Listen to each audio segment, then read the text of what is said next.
유엔군 사령부가 한반도에 존재할 이유가 없어진다는 것을 의미합니다. 그렇죠? 그렇죠? 자, 하나 더. 유엔군 사령부는 유엔군 사령부의 존재 의미는 이것이 있습니다.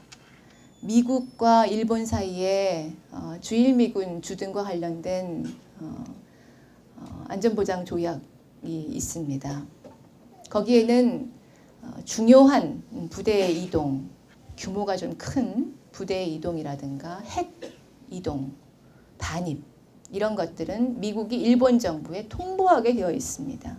즉 극비를 유지할 수 없다는 것이죠. 그런데 1951년 샌프란시스코 강화 조약으로 이 미일 동맹 체제가 만들어졌던 바로 그 시점부터 시작해서 알려지지 않았던 비밀 협약이 있었습니다.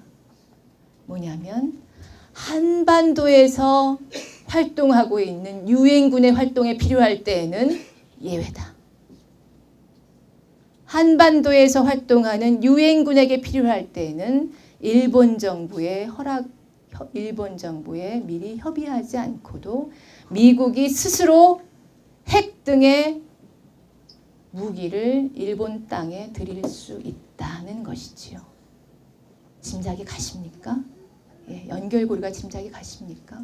정전협정 없어지면 유엔군 사령부는 도대체 무슨 근거로 존재해야 되는지가 사라집니다. 그러면 일본에 있는 미군 기지를 운용하고 일본에 있는 미군들이 핵을 사용하는 것이 불편함이 생기지요. 그렇죠.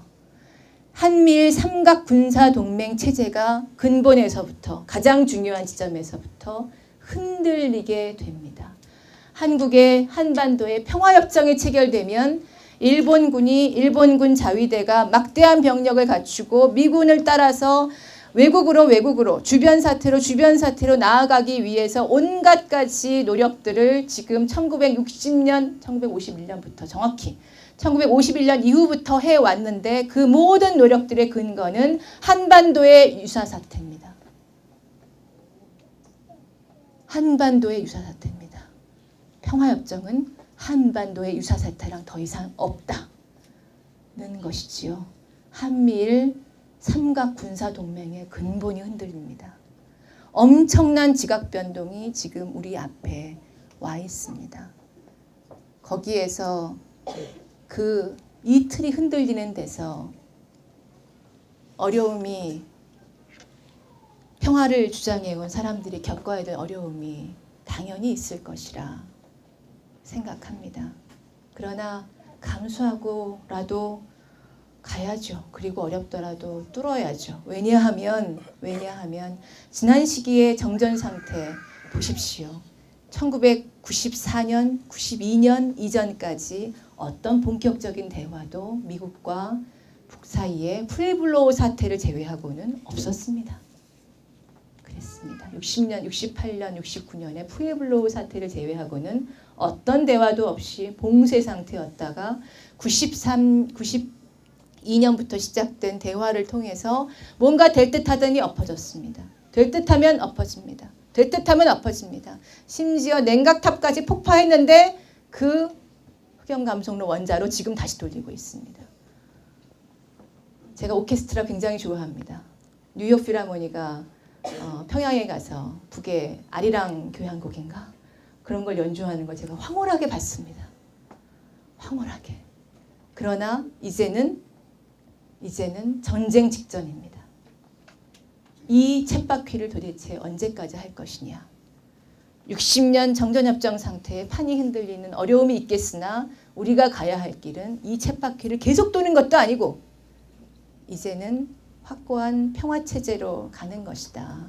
거기에서 저희 진보 세력에게, 진보를 주장하는 사람들에게 가해지는 공격이 간단치 않을 수밖에 없다고 생각합니다. 그래서 저도 아들을 둔, 거긴따라 예민한 시기인 중학생 아들을 둔 엄마인데 제 애들이 인터넷 안 보겠습니까? 다 보죠.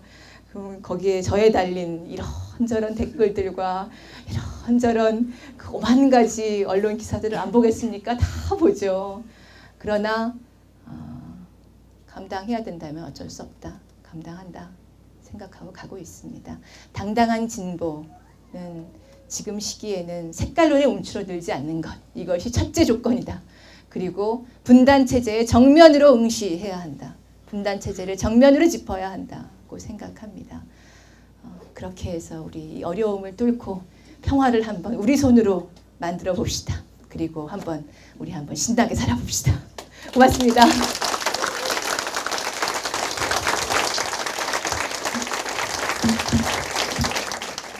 저는 중요한 문제라고 보고 있고요. 그리고 워낙에 6.15 선언 이후에 북과 역사 교류를 하면서도 상고사가 굉장히 중요한 주제 중에 하나였습니다. 그리고 또 중국과도 상고사 문제는 또 정돈해야 되는 것들이 있다고 보여지고, 그래서 지금은 일단은 좀 학술 교류가 좀 더 진지한 차원에서 필요한 것이 아닌가 싶고요. 그런 것들이 적극적으로 장려될 수 있도록 하는 역할을 하는 것이 일단은 지금은 당해준 역할이라고 보여지고, 일정한 성과가 좀 쌓이고 거기에서 좀 더 펼쳐나갈 수 있다면 당도 적극적으로 또 그런 역사 교육, 역사 공부들이 이루어질 수 있도록 하는 것이 중요하다고 생각합니다. 그리고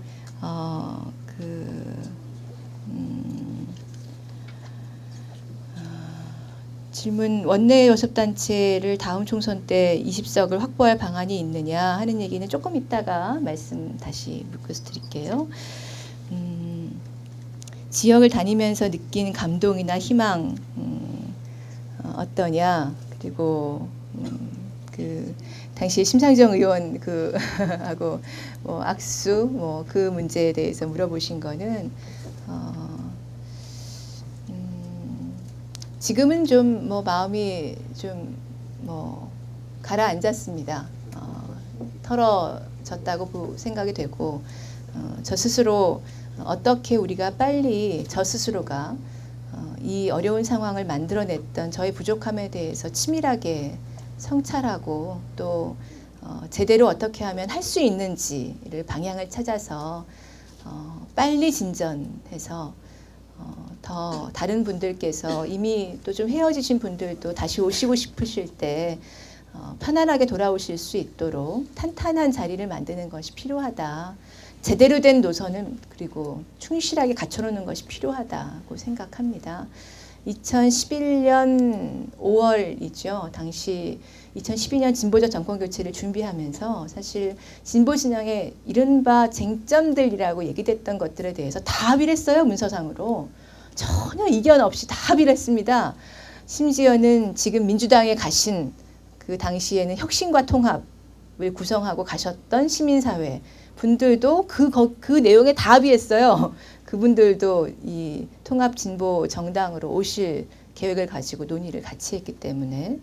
그런데 실제로는 그게 말로 이루어지는 건 아니더라고요. 문구상으로 이 단어를 조금 빼고 조사를 어떻게 바꾸고 심지어는 쉼표를 여기 넣을까 뒤에 넣을까 이런 문구를 조정해가지고 되는 문제가 아니라, 어떻게 한국 사회의 근본적인 문제들, 우리가 어려움에 닥치면 서로 이걸 어떻게 뚫고 나갈 수 있을까 하고 생각하기보다, 너 때문에 자꾸 공격받잖아 라고 화살을 동료에게 돌리게 되는 이런 문제들을 어떻게 극복해 나갈지에 대해서 태도가 정확하게 경험을 통해서 정리되어 있지 않으면 이런 차이들은 쉽사리 극복되는 건 아니구나, 말로는 안 되는구나 싶은 거예요. 두 가지, 크게 보면 세 가지입니다. 조금 제가 좀 진지한 얘기라서 세 가지를 말씀드리는데, 하나는 아까 말씀드렸던 색깔론의 극복입니다. 이게 극복되지 않으면 진보가 다시 힘을 합쳐서 그리고 야권이 조금 더 힘을 모아서 정권 교체까지 가는 건 이건 정말 난망하겠다 싶은 거예요. 심지어 노무현 대통령 14선언에서 서해평화교류협력지대 NLL 문제 얘기한 거 가지고도 국토를 팔아먹었다 이렇게 얘기하는 거, 거기에 대해서 대응을 못 하는데 이걸 어떻게 앞으로 정권 교체를 하겠어요. 색깔론에 대한 극복이 굉장히 중요하다고 생각하고, 두 번째는 알게 모르게 이게 진보 정치를 했던 분들 가운데도 타협론이 솟아오르고 있는 상황이라고 생각합니다. 지난 2월달, 1, 2월달경에 동아일보에서 저한테 인터뷰를 하자고 왔었어요. 거절했습니다. 조중동하고 인터뷰를 안 하는 것이 저희 당론입니다. 거절했습니다. 근데 그 인터뷰를 원래 저에게 제안했던 자리가 노회찬 대표에게 갔죠. 거기서 박근혜 정부와 전략적 동맹을 말씀하셨죠. 비정규직 있으면 어떠냐? 대우를 같이 받을 수 있으면 되지. 까지 갔죠. 저는 이건 심각한 타협론이다 생각합니다. 그런데 문제는 아주 근본은 그 뒤에 제가 말씀드릴 것과 연결되어 있습니다. 작년에 제가 이른바 뭐 잘 나가는 유망한 뭐 미래 뭐 이러면서 확 올라가다 갑자기 툭 떨어진 즈음에 제가 느꼈던 것은 진보 정치가 원래 누구 한 사람의 그 성과물, 성취 그리고 어떤 유능한 정치인에 대한 동조 세력 이렇게 만들어진 것이 아니라 노동자들, 서민들, 청년들, 또 진보적인 지식인들 이런 분들이 자기 스스로의 정당으로 만들고 거기서 만들어진 당직자들과 공직자들에 대해서 그 자리를 빌려준 건데 잠시 그 자리를 빌려준 건데 한 번 그 의자에 딱 앉고 나서는 이게 내 거야. 이렇게 되는 성향들이 나타나기 시작한 거예요. 그리고 언론에서 내가 어떤 일로 비난을 받으면 내가 이 자리에서 떨어질 수 있어. 일단 내가 살아야 그 다음에 뭐가 있는 거 아니야. 이렇게 바뀌기 시작한 거죠. 그러면서 그 반대의 성향으로 나타나는 게 이런 겁니다. 우리 당원들은 노동자들은 민심을 몰라. 고루해. 편협해. 진보가 갑이 아닌데 갑행세를 해. 이런 거죠. 저는 진보 정치를 해온 진보 정당을 만들어온 수많은 평범한 당원들이 때로는 이렇게 입당 원서를 제가 이렇게 직접 진짜 선물로 받을 때가 있습니다. 지역에 가면 아까 언제 희망을 느끼냐고 물으셨잖아요. 정말 귀한 선물입니다. 이러면서 딱 주시는 선물이 정말 귀한이라는 형용사가 붙으면 입당 원서예요. 네, 그걸 딱 주세요. 근데 거기에 보면 글씨체가 매끄럽지 않아요. 정말 삐뚤빼뚤한 글씨체가 많습니다. 그러니까 뭐 60대 청소하시는 어머님들 이런 분들이 주시는 입당 원서들이 있어요. 근데 저는 그분들이 편협하다거나 또는 생각이 없다거나 그렇게 봐서는 안 된다고 생각해요. 이분들이 가장 지혜롭다고 생각해야 그래야 당원 자신의 정당이 된다고 보고 노동자의 정당이 된다고 생각해요.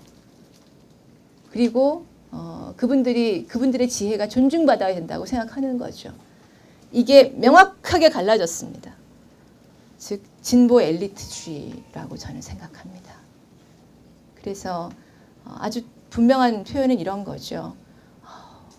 저 정치인이 뭐 무슨 대학 나오고 책도 많이 쓰고 이런 사람이 얼마나 알아서 정치 경험도 많은 사람이 얼마나 알아서 판단을 잘하겠어. 당원들이 판단하는 것보다 저 사람이 판단하는 게 훨씬 옳을 거야. 그러니 빨리빨리 결정하고 빨리빨리 일할 수 있게 내 권한을 다 위임해 줄게. 그 정도는 돼야 당이지. 저는 이게 진보 엘리트주의구나 라고 생각했어요. 그것이 굉장히 위험하다고 생각합니다. 그것이 내면에서부터 극복될 필요가 있다고 생각하고 저 스스로는 작년에 뭐 완전히 밑바닥까지 떨어지는 걸 보면서 저 스스로를 보면서 이건 좀 뭐 그냥 약한 표현일 수 있는데 제가 이렇게 화형대에 딱 끌려가는 게 보이죠. 불이 딱 붙는 게 보이죠. 활활 타서 아, 쟤만 남았구나. 저게 나였지. 이렇게 딱 느껴지는 거예요. 아, 아무것도 안 남았구나. 아무것도. 딱 이렇게 생각하니까 거기까지 딱 내려가니까 내가 가졌던 자리, 내가 가졌던 명예, 나에게 보장되었던 또는 기대되었던 미래, 그리고 어떤 이른바 명성, 그 어느 것에도 얽매이지 말아야 되겠다. 함께 뒹굴어야 되겠다. 그런 생각이 비로소 들기 시작하더라고요. 그리고 거기서 다시 배워야 된다. 이런 생각이 들었어요. 근데 어려운 과정을 겪으면서 저한테 주어졌던 어찌 보면 굉장히 작지만 귀한 가르침이었는데 다시 그 진보가 함께 하기 위해서는 그런 과정이 필요하다고 생각합니다. 작년 그 9월, 10월 그 당시에는 사실 아픔이 저도 많이 남았죠. 예, 마음의 아픔이 컸고 그리고 저도 인간인데 저도 사람인데 어떻게 멀쩡했겠습니까? 그런 데서 오는 부족함이면 부족함이고 또는 어쩔 수 없는 인간적인 자연스러움이면 자연스러움이고 그렇게 이해해 주셨으면 하고요. 지역에 다니면서 감동이나 희망을 보는 거는 그게 되게 좋더라고요. 제가 가장 힘들 때는 그 평범한 분들이, 그 허름한 분들이, 특히 건설 그 플랜트 노동자들 보면 이렇게 관 타고 올라가가지고 막 용접하고 이렇게 올라오면 완전 이렇게 신발은 이만한 안전화에다가 두껍고 완전히 우락부락하고 막 이래요. 근데 그런 분들이 옛날에는 굉장히 멀게 느껴졌어요, 사실. 약간 이렇게 딱딱해 보이고. 근데 작년에 이제 그 과정을 거치고 제가 밑바닥까지 딱 내려갔다가 오니까 그러니까 다시 뭔가를 해보려고 할 때 막 이제 타박하고 그러시면서도 얼마나 실망했는지 아냐. 내가 어떻게 이걸 키운 당인데. 이렇게 타박을 하시면서도 타박을 막 하고 나면 그러면 이제 이런저런 이제 얘기를 막 하기 시작하시는 거예요. 근데 그때가 참 고맙더라고요. 이제 옆에 앉혀주시는구나. 앉혀주시는구나. 이제 이 원망이 끝났구나. 털어놓을 만큼 털어놓으니까. 이때가 참 고맙더라고요. 작년부터 이제 계속해서 겪고 있는데 아직도 좀 남기야 남았지만 어느 정도 한 절반 이상은 겪은 것 같아요. 근데 아직은 좀 남았죠. 근데 앞으로 더 겪어야 되면 겪어야죠. 그런 마음이 그래서 이제 원망에 가득했던 마음이 처음에는 이렇게 뚝뚝해서 오시다가 나중에 그 얘기 다 하고 나면 이제 저는 마음도 사실 상처도 있고 아무래도 그래서 이제 피곤해서 이제 쉬러 들어가면 저 없을 때 그래도 얘기해서 참 좋았다고 그런 얘기를 이제 통해 들으면 그럴 때 역시 우린 사람끼리니까 통하는구나. 사람끼리니까. 네, 사람끼리니까. 네, 앞으로 5년을 어떻게 지낼까? 제가 대선 끝나고 한 달쯤 됐을 때 전남에 있는 무안에 있는 한 마을에 농촌 마을에 갔어요. 근데 거기 갔더니 한 30여 분 마을 어르신들께서 나오셨는데 그 마을 회관에 이렇게 마을 회관에 모이셔서 이렇게 부엌에서 하시는 분이 보통 제일 젊으신 분이세요. 근데 그분이 70이시래요. 근데 재밌는 얘기. 제가 딱 그 마을 어귀에 들어서는데 마을 이장님께서 방송을 하시는 거예요. 저기 진보당에 이정희 여사께서 오신단께 싸게 나오숑. 제가 여사 소리를 처음 들어봤습니다. 근데 그 80이 넘으신 어르신께서 아이고 내가 5년을 어떻게 견딘다요. 그러시면서도 그래서 5년 뒤에 또 봐야지. 그러시더라고요. 5년 뒤에 또 보자고. 그게 제가 대통령 선거 끝나고 나서 처음으로 만나뵌 우리 이제 서민들이었는데 그 말씀이 기억에 많이 남았어요. 우리가 꿈꾸었던 세상이 틀린 게 아니라면 우리가 바랬던 우리 스스로가 자유롭고 그리고 우리 스스로가 평등하게 일했으면 좋겠고 그리고 우리 아이들이 학교에서 고통 안 받았으면 좋겠고 그 꿈꾸었던 것이 잘못된 게 아니라면 그러면 곡절은 있지만 이루어지지 않겠나. 제 고등학교 때 89년에 전교조 만들어졌을 때 제가 그때는 대학교 3학년이었는데 그 세계사 선생님 한 분이 젊은 선생님께서 세계사를 배울 때 이 말씀을 하셨어요. 프랑스 혁명 말씀을 하시면서 레미제라블의 배경이 된 1832년 혁명을 설명하면서 이런 말씀을 하셨죠. 1789년 이후에 30년, 40년 만에 다시 프랑스 민중들이 또다시 혁명을 일으킨다. 한 번 맛본 자유의 기억은 절대 잊혀지지 않는다. 그 말씀을 하시는 거예요. 제가 고등학교 2학년 때 그게 머리에 탁 박혔어요. 근데 그 선생님이 그때 전교조 만들고 해직 당하고 그리고 트럭 운전 10년 동안 뭐 이것저것 막 하시고 그러다가 이제 복직이 되셔서 20년 만에 만난 거예요. 제가 노무현 대통령 돌아가시고 나서 그 대한문 앞에서 단식 농성하고 있는데 찾아오셨어요. 그래서 그 근처에 있는 학교에서 또 전교조 분회장을 하고 계시대요. 그때 주셨던 한 번 맛본 자유의 기억은 절대 잊혀지지 않는다. 이게 저는 굉장히 큰 힘이 됐어요. 그 선생님을 다시 뵙는 것도 저한테 참 용기를 주었던 일이 됐고 옳은 것은 이루어진다 하는 생각으로 그 근거에는 성선설이 있습니다. 네. 네, 5년을 그렇게 버티시자는 이야기고요. 전쟁 국면에 누가 가면 좋겠느냐 특사로 제가 가면 뭘 할 거냐. 저는 현실주의자입니다. 지금 특사로 가장 좋은 사람은 박근혜 대통령의 최측근입니다. 가서 뭘 하고 오든 박근혜 대통령의 의중을 가장 잘 반영하고 그리고 실제로 변화시킬 수 있는, 관철시킬 수 있는 사람이 가야 되는 위급한 상황인 거죠. 이름이나 또는 명성이 필요한 때가 아니다 라고 저는 생각합니다. 실제로 풀어야 되니까. 그런 사람이라면 누구라도 저희는 가는데 동의하고 그리고 실제로 성과를 낼 수밖에 없는 상황으로 가고 있다. 아니면 전쟁이니까. 아니면 다 죽으니까. 하고 생각하고 있습니다.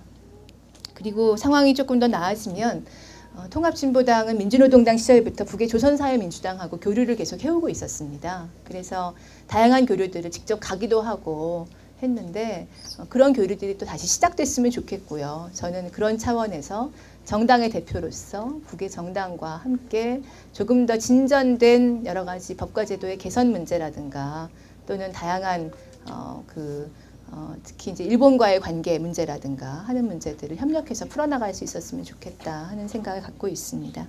마지막으로 다음 총선 때 최대 20석을 확보를 해야 되는데 어떻게 할 거냐 방법을 물으셨는데요. 이 말씀을 끝으로 해서 마치면 될 듯합니다. 제가 지난 2012년에 진보적 정권 교체의 전제로서 원내교섭단체 20석을 하겠다는 목표를 가지고 진보통합 그리고 야권연대를 위해서 꾸준히 추진을 해왔는데요. 지금은 앞으로 어떤 조치를 취하게 될지 아직 정확하게 말씀드리기는 좀 어렵습니다. 큰 틀에서는 저는 이 구도는 변하지는 않을 것이라고 생각합니다.